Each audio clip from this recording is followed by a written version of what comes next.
चलिए चाय पर चर्चा की शुरुआत हम करते हैं उत्तराखंड की खबर से। उत्तराखंड जिसे हम देवभूमि भी कहते हैं, यहाँ पर आपको बता दें कड़ाके की ठंड और बर्फबारी के बीच भक्ति की अद्भुत तस्वीर, अद्भुत बयार बह रही है, जिसकी तस्वीरें सामने आ रही है। शीतकालीन चार धाम यात्रा में इस बार आस्था के नए कीर्तिमान बने। श्रद्धालुओं की संख्या ने सभी पुराने रिकॉर्ड तोड़ दिए हैं। बर्फ, फिसलन और दुर्गम रास्तों के बावजूद श्रद्धालु देवभूमि की ओर खिंचे चले आ रहे हैं। जी देखिए, शीतकाल में चार धामों के कपाट बंद होने के बाद भगवान की प्रतीकात्मक पूजा शीतकालीन गद्दी स्थलों पर होती है। कड़ाके की सर्दी के बीच में ये तीर्थ यात्रा आत्मशुद्धि, तप, संयम और अटूट भक्ति का प्रतीक मानी जाती है। मान्यता है कि इस काल में दर्शन से विशेष पुण्य भी प्राप्त होता है।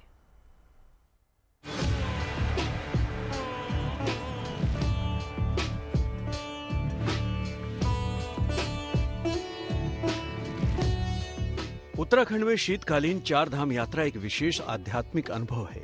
शुभ समाचार ये है कि इस बार चारों प्रमुख धाम के कपाट बंद होने के बाद भी शीतकालीन चार धाम यात्रा के लिए श्रद्धालुओं का तांता लगा रहा।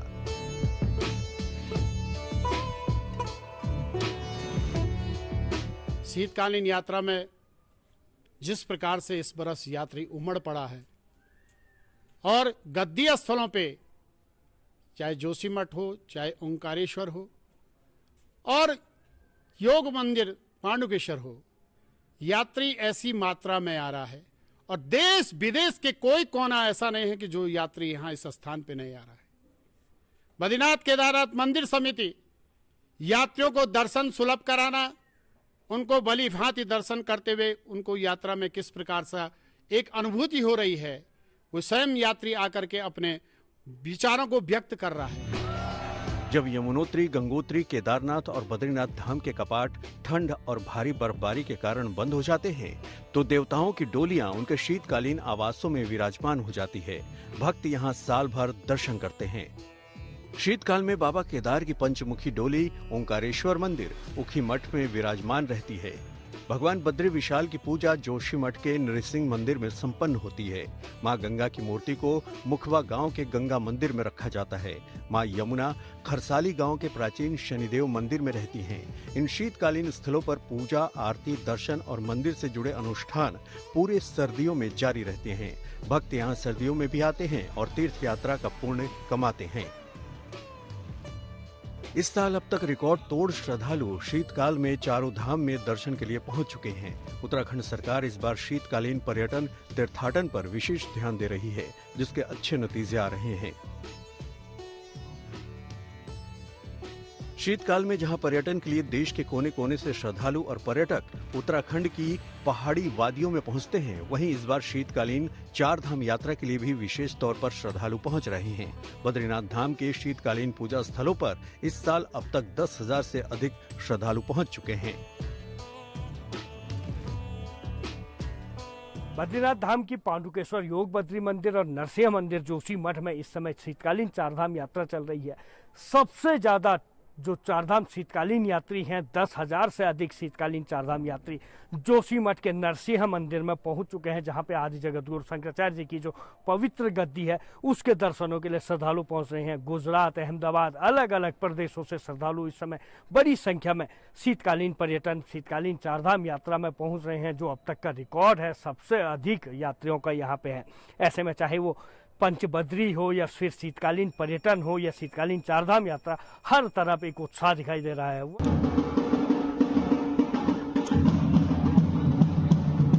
जोशीमठ के नरसिंह मंदिर और पांडुकेश्वर के योग बद्री मंदिर में लगातार पूजा अर्चना चल रही है। नरसिंह मंदिर में श्रद्धालु शंकराचार्य की गद्दी के दर्शन के साथ साथ नरसिंह मंदिर के दर्शन कर रहे हैं। सर्दियों में पांडुकेश्वर में योग बद्री मंदिर पहुंचकर श्रद्धालु दर्शन पूजन कर रहे हैं। प्रशासन इंतजामों पर लगातार नजर रख रहा है।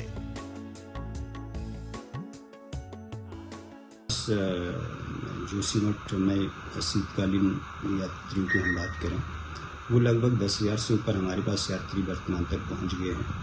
और क्योंकि हमारे पास औली जो एक टूरिस्ट प्लेस है, वहाँ बड़ी संख्या में यात्री आ रहे हैं। हालांकि इस बार बर्फबारी नहीं हुई है, लेकिन फिर भी काफ़ी बड़ी मात्रा में यात्री पहुँच ही रहे हैं।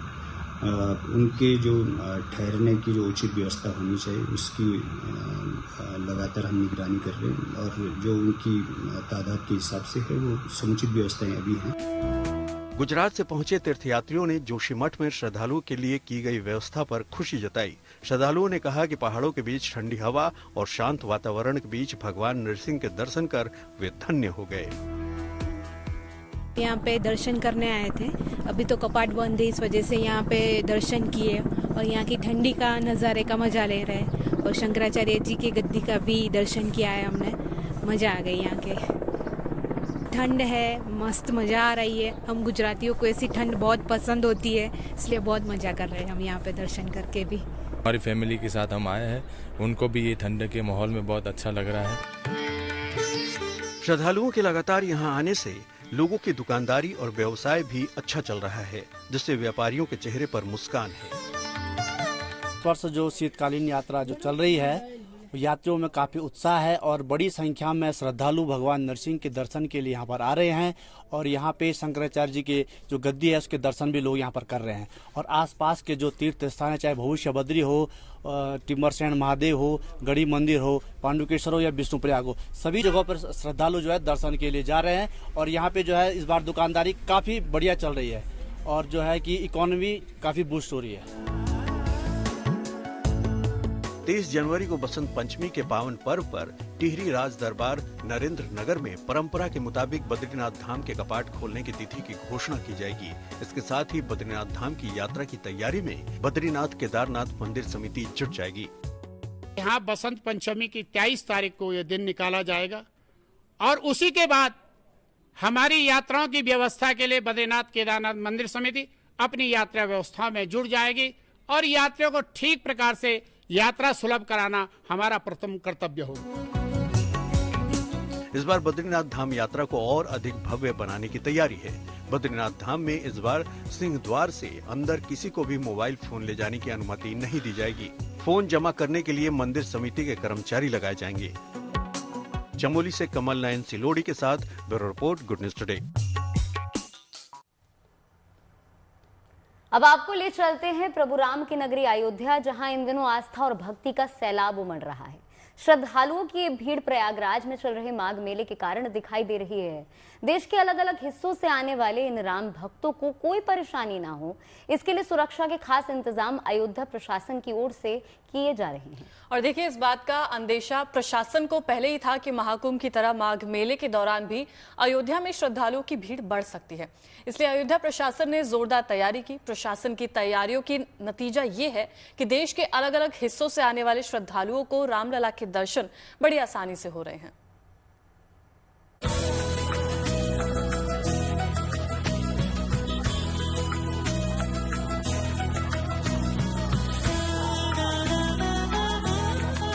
सबसे बड़ा आध्यात्मिक मेला भले ही तीर्थराज प्रयाग में चल रहा है, मगर श्रद्धालुओं की भीड़ अयोध्या नगरी में भी कुछ कम नहीं है। प्रभु श्री राम की नगरी से आई ये तस्वीरें इसी की गवाही दे रही हैं।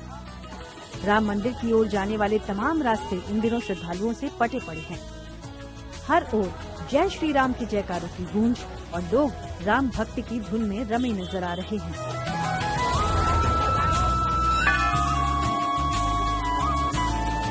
अयोध्या पहुंचने वाले ये श्रद्धालु न सिर्फ भव्य राम मंदिर में रामलला के दर्शन और पूजन कर रहे हैं, बल्कि हनुमानगढ़ी मंदिर और सरयू मैया का आशीर्वाद लेना भी भूल नहीं रहे हैं। राम जन्मभूमि के मुख्य द्वार पे हम खड़े हैं और यहीं पे आप दिखाएंगे जो भक्त हैं वो लगातार इस राम पथ पे आपको नजर आ रहे होंगे। जो सैलाब है वो लगातार यहीं पे देखने को मिल रहा है। सुबह से ही, भोर से ही यहाँ जो श्रद्धालु हैं वो लगातार दर्शन पूजन करते नजर आ रहे हैं। भीड़ काफी ज्यादा, उसको देखते हुए प्रशासन ने जगह जगह बैरिकेटिंग की व्यवस्था भी की है। बीच में बैरिकेड की गई है, जगह जगह हर सकरी गलियों पे निगरानी की जा रही है। हर जगह बैरिकेड के साथ साथ लोगों को, श्रद्धालुओं को दिक्कत ना हो, उसको देखते हुए प्रशासन ने जो है जगह जगह गाड़ियों के आवागमन को भी रोक रखा है। साथ ही जो है राम जन्मभूमि पथ पर जो है, भक्ति पथ पर हर जगह सिर्फ श्रद्धालु आपको नजर आ रहे होंगे। वैसे तो राम मंदिर बनने के बाद से ही देश और दुनिया भर से श्रद्धालु दर्शन के लिए अयोध्या आ रहे हैं, लेकिन अगर मौका तीज, त्योहार और विशेष आयोजनों का हो तो अयोध्या में श्रद्धालुओं की ये भीड़ अब आम हो गई है। यही वजह है कि इस वक्त प्रयागराज में चल रहे माघ मेले की वजह से अयोध्या में आस्था का ये सैलाब नजर आ रहा है। अयोध्या आने वाले इन राम भक्तों को दर्शन में कोई दिक्कत ना हो, इसके लिए प्रशासन की ओर से खास इंतजाम किए गए हैं। चाहे मुख्य मार्गों पर पुलिस बल की तैनाती हो, भीड़ कंट्रोल करने के लिए बैरिकेडिंग हो या फिर ट्रैफिक का डायवर्जन हो। प्रयागराज में भारी संख्या में श्रद्धालु ने भाग लिया था।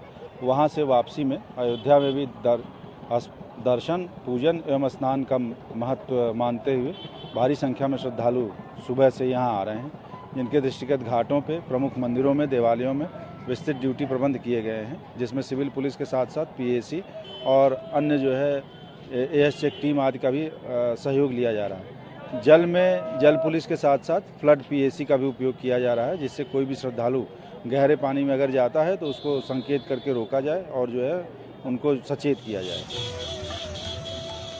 इस बात का अंदेशा प्रशासन को पहले ही था कि महाकुंभ की तरह ही माघ मेले के दौरान भी अयोध्या में श्रद्धालुओं की भीड़ बढ़ सकती है।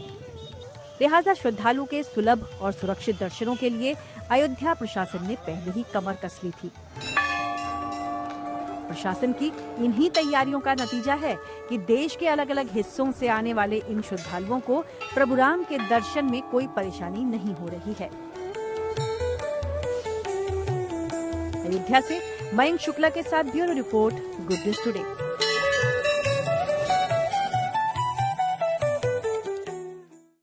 और अब आपको ऐसे दिव्य त्रिशूल के दर्शन करवाते हैं जो ऐतिहासिक और पुरातन त्रिशूल की कॉपी है। गुजरात के अंबाजी मंदिर के लिए बनाए गए इस दिव्य त्रिशूल का उद्घाटन बड़े ही धूमधाम के साथ हुआ है। यहाँ ये जानना जरूरी है कि आखिर वो कौन सा पुराना दिव्य अखंड त्रिशूल है जिसकी आस्था की छाया में अंबाजी मंदिर के त्रिशूल का निर्माण किया गया। साथ ही ये भी बताते हैं कि हाल ही में अंबाजी मंदिर के लिए किस भक्त ने दिल खोलकर सोने का दान किया है।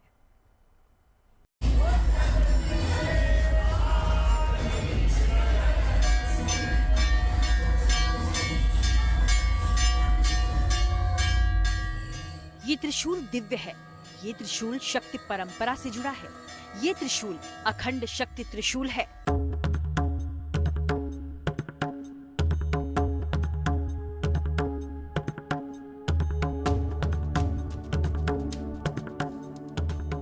अहमदाबाद में अंबाजी मंदिर के त्रिशूलिया घाट पर स्थापित किए जाने वाला ये विशेष त्रिशूल शक्ति परंपरा के पुनर्जागरण का प्रतीक माना जा रहा है, जिसे अंबाजी मंदिर ट्रस्ट और जय भोले ग्रुप के साझा प्रयास से तैयार किया गया।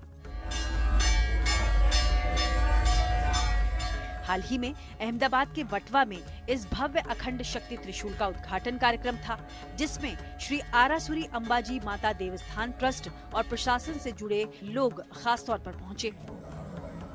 इस दौरान महिषासुर मर्दन प्रसंग की एक ऑडियो विजुअल फिल्म भी दिखाई गई, जिसमें महिषासुर वध, मैसूर, अंबाजी शक्तिपीठ और त्रिशूलिया घाट से जुड़ी पौराणिक घटनाओं और आस्था, शक्ति के प्रतीकों के इतिहास को दर्शाया गया।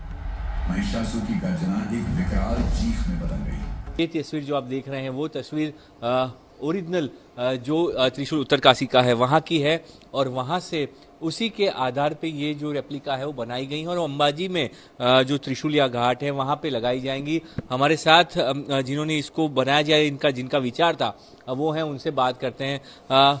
ये विचार क्यों आया और क्यों इसे अंबाजी में जो है अब लगाया जा रहा है, क्यों रेप्लिका बनाने की सोच आई, क्या इसके पीछे का मूल उद्देश्य क्या है? मूल उद्देश्य तो जगदम्बा की दया ही हम समझ सकते हैं, क्योंकि जब हमने 2 साल पहले जब विश्व का सबसे बड़ा श्री यंत्र बनाया तो वो भी जो भी हम चीज देखते हैं कि जो विश्व की सबसे बड़ी और सबसे विभिन्न है, तो हम ऐसा ही सोचते हैं कि हम वो अंबाजी में प्रस्तापित करें। दरअसल इतिहास में जिक्र मिलता है कि ये दिव्य त्रिशूल उत्तराखंड के उत्तरकाशी में विश्वनाथ मंदिर के पास भागीरथी नदी तट पर बने लगभग 1500 साल पुराने 18 फीट ऊंचे अखंड शक्ति त्रिशूल की कॉपी है। उसी ऐतिहासिक त्रिशूल से प्रेरणा लेते हुए अंबाजी मंदिर के ऐतिहासिक त्रिशूलिया घाट के लिए अब करीब 16 फीट ऊंचा दिव्य अखंड शक्ति त्रिशूल तैयार किया गया। इसका वजन करीब 600 किलो है।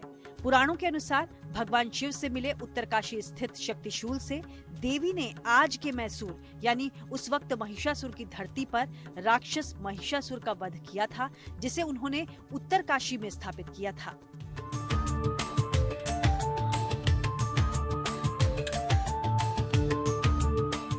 अब उस ऐतिहासिक त्रिशूल का प्रतिरूपी ये दिव्य त्रिशूल न केवल एक शिल्प है, बल्कि शक्ति, आस्था और आध्यात्मिक चेतना का भी प्रतीक है।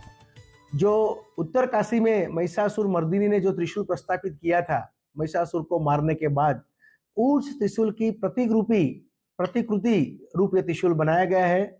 उसका आकार परिरूप ऐसा ही बनाया है, मगर वहाँ 18 फीट हाइट है। यहाँ मर्यादा रखते हुए हमने 16 फीट हाइट का त्रिशूल बनाया है और आगामी आने वाले दिनों में त्रिशूल या घाट पे ये त्रिशूल को किया जाएगा।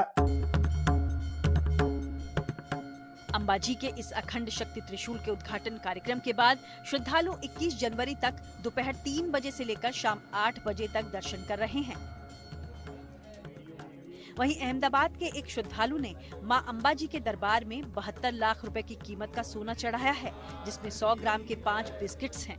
अंबाजी मंदिर के वहीवटी अधिकारी कौशिक मोदी ने बताया कि सोने का इस्तेमाल स्वर्ण शिखर बनाने में किया जाएगा। यहाँ मंदिर में स्वर्ण शिखर का काम चल रहा है। शिखर को सोने से मढ़ने का काम 61 फीट परिपूर्ण हुआ है। हम जो भी गोल्ड आता है उसका उपयोग मंदिर ट्रस्ट और स्वर्ण शिखर के लिए करते हैं। तो अहमदाबाद के महपत ने 500 ग्राम सोना भेंट किया है मां के चरणों में। तो हम सहर्ष उनका मंदिर ट्रस्ट सहर्ष इसका स्वीकार करता है। बेशक देश में मां शक्ति के 51 शक्तिपीठों में से एक आरासुरी अंबाजी मंदिर के प्रति आस्था अपार है और अब त्रिशूलिया घाट पर अखंड शक्ति त्रिशूल की मौजूदगी भी इस शक्तिपीठ को पवित्र दर्शनीय स्थल के साथ धार्मिक जागृति का नया केंद्र बनाएगी। अहमदाबाद के अंबाजी से शक्ति सिंह परमार के साथ bureau report, good news today.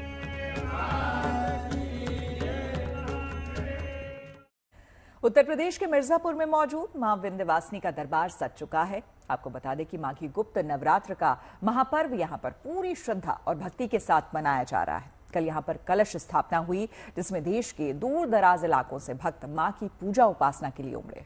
जप और तप का ये महापर्व 27 जनवरी तक चलेगा। इस दौरान गुप्त रूप से मां दुर्गा के अलग अलग स्वरूपों की पूजा अर्चना की जाती है। दूर दूर से आए कई श्रद्धालु यहां पूरे 9 दिनों तक जप और तप करेंगे। साधकों के लिए गुप्त नवरात्र बेहद खास होता है। मान्यता ये है कि यहां साधना के बाद ही उन्हें सिद्धि मिलती है।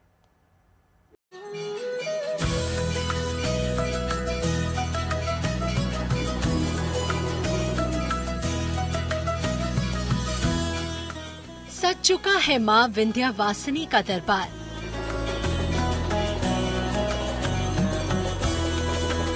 देश भर से दर्शन पूजन को उमड़ रहे भक्त।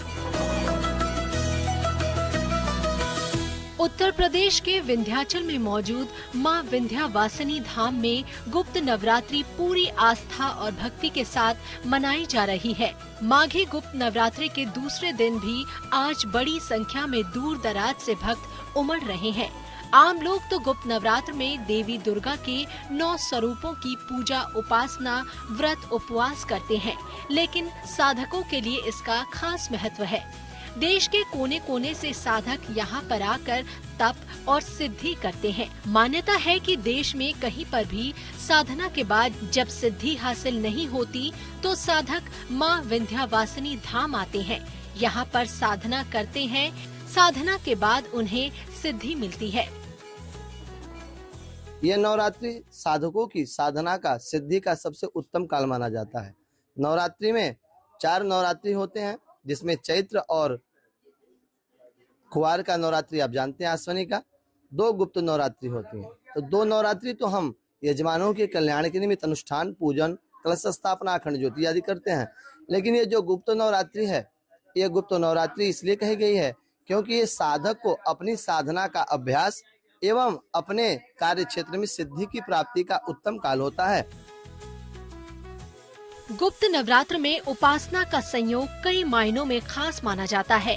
इन 9 दिनों की अवधि में 10 महाविद्या की उपासना की जाती है। गुप्त नवरात्र के दौरान श्रद्धालु मां के सभी 10 स्वरूपों की पूजा करते हैं।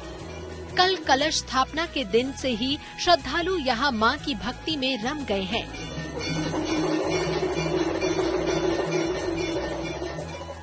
कुछ लोग गया जी से हैं, कुछ लोग प्रयागराज से हैं, कुछ वाराणसी से हैं, कुछ विंध्याचल से हैं और भी कोई असम से हैं, कोई कोलकाता, दिल्ली।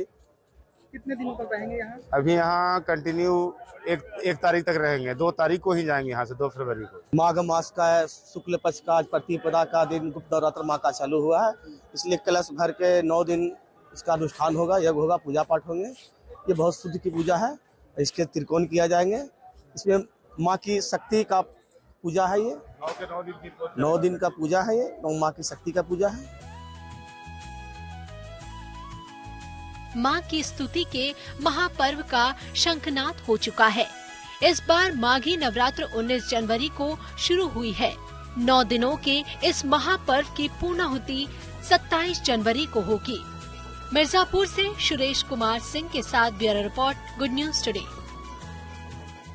जब ठंडी हवाओं की हल्की सरसराहट इतिहास की दीवारों से टकराती है और सूरज की रोशनी रेगिस्तान की रेत को सुनहरी बना देती है, तब राजस्थान अपनी पूरी भव्यता के साथ सामने आता है। बिल्कुल, आपको बता दें ये वो समय है जबकि किले, महल, संस्कृति और परंपराएं एक साथ जीवंत हो उठते हैं।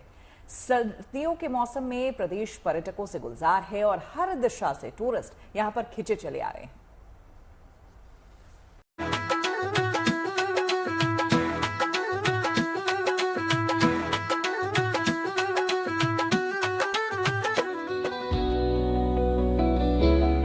जब सुबह की हल्की ठंड में सूरज रेगिस्तान की रेत पर सुनहरी लकीरें खींचता है और हवाओं में इतिहास की खुशबू घुली होती है, तो पूरे राजस्थान की खूबसूरती और निखर आती है।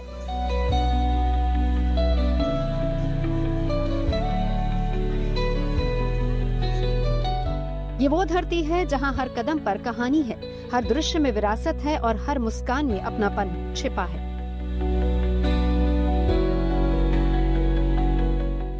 सर्दियों का मौसम आते ही ये प्रदेश फिर से रंग, रौनक और यात्रियों से भर उठा है। राजस्थान में नवंबर से शुरू हुआ टूरिज्म का सीजन अब पूरी रफ्तार पकड़ चुका है। रंगीलो राजस्थान एक बार फिर से देश ही नहीं बल्कि दुनिया के नक्शे पर सबसे चमकता हुआ टूरिस्ट डेस्टिनेशन बनकर उभरा है। राजस्थान अपने महलों के लिए और अपने इतिहास के लिए तो हमेशा से जाना ही जाता था, पर अब जिस चीज के लिए वो जाना जा रहा है वो है टूरिज्म। क्योंकि बीते कुछ समय में यहाँ पे जो टूरिज्म है, जो पर्यटन है, उसमें इतनी बढ़ोतरी देखी गई है कि चारों तरफ जितने भी टूरिस्ट स्पॉट्स हैं, चाहे वो मॉन्यूमेंट्स हो, चाहे वो फोर्ट्स हो, चाहे हम जहाँ की तस्वीर आपको दिखा रहे हैं जल महल, वो जगह हो, चारों तरफ पर्यटक ही पर्यटक हैं। और ये बढ़ोतरी हमें खास करके देखने को मिली है कोविड के बाद में। तो कोविड के बाद में अभी एक समय ऐसा आया था कि यहाँ पे जो राजस्थान का टूरिज्म है वो काफी कम हो गया था, पर वापस से एक बार फिर यहाँ पे जो है वो पर्यटक बहुत ज्यादा आने लग गए हैं। और 2026 वो साल है जहाँ पे उम्मीद की जा रही है कि जो बेस्ट टूरिस्ट स्पॉट है वो राजस्थान बन जाएगा। और राजस्थान में तस्वीरें अभी हम आपको जयपुर की दिखा रहे हैं, पर जयपुर के अलावा जैसलमेर भी एक ऐसा स्पॉट है जहाँ पे बहुत ज्यादा टूरिस्ट आ रहे हैं। यहाँ पे जयपुर में यहाँ पे हमारे पास में टूरिस्ट स्पॉट्स में हवा महल आता है, जंतर मंतर आता है, जो कि बहुत ज्यादा एक साइंटिफिक जगह है जहाँ पे आपको बहुत ज्यादा नॉलेज मिलती है टाइम से रिलेटेड। और जब जिस समय पे ज्यादा साइंटिस्ट नहीं थे और आपको जो टेक्निकली चीजें नहीं सिखाई जाती थी, उनको एक अलग अंदाज से कि समय कैसे जाना जाता है वो, और कौन से इक्विपमेंट्स, कौन से इंस्ट्रूमेंट्स यूज किए जाते थे, उनके बारे में जानकारी मिलती थी। यहाँ पे आमेर फोर्ट है, शीश महल है, वैक्स म्यूजियम है, काफी कुछ ऐसा है जो टूरिस्ट देखना चाहते हैं। यहाँ पे सिर्फ ऑल ओवर इंडिया से नहीं, ऑल ओवर वर्ल्ड से राजस्थान एक ऐसा हॉट स्पॉट है जहाँ पे जगह जगह से लोग आ रहे हैं यहाँ की हिस्ट्री के बारे में जानने।